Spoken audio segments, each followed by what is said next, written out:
Miles Miller here again with LeadUp.biz, your resource to professional success. It is great to have you back again. This is our third segment in our series when we're talking about here getting the help you need and being willing to ask for it when you do need it. And I know once again for many of you that's a very challenging thing to do. I perfectly understand that. In our last segment we talked a little bit about doing that kind of self-assessment to determine before you really go and ask for the help if you really need the help.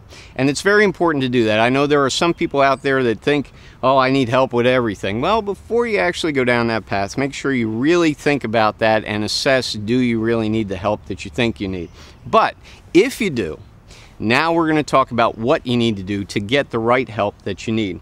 This segment's all about whom to ask. Who do you want to ask? Who are the people that you should ask? That's the important thing to think about. So, if you looked at your habits, if you looked at how you're working and what have you, maybe you're in a management position, maybe you're in a role, and it might be possible for you to talk to maybe some of the other managers, maybe some of the folks that are on your team, maybe they are the people that could help you. That's a possibility. Maybe if you're on a team yourself and you're not the manager, maybe the person that you do want to go talk to is the manager. Now in the next segment, we'll talk about that in just a minute, and you'll see that in the next segment. We're going to talk about what to say, because that's just as important as knowing who to ask for help.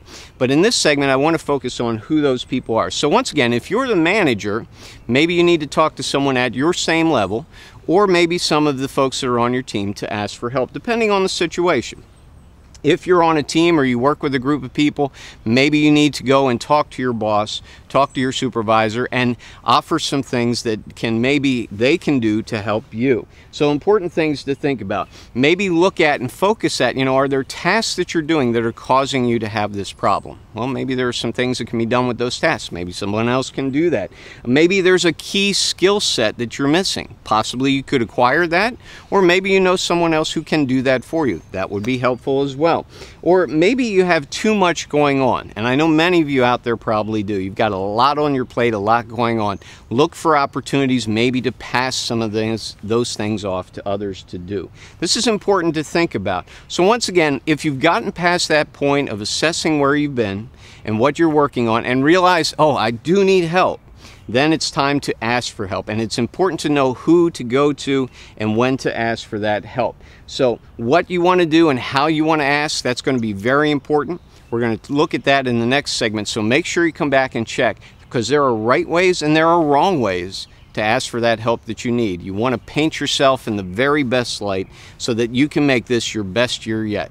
This is Miles Miller with LeadUp.biz. Have yourself a great day.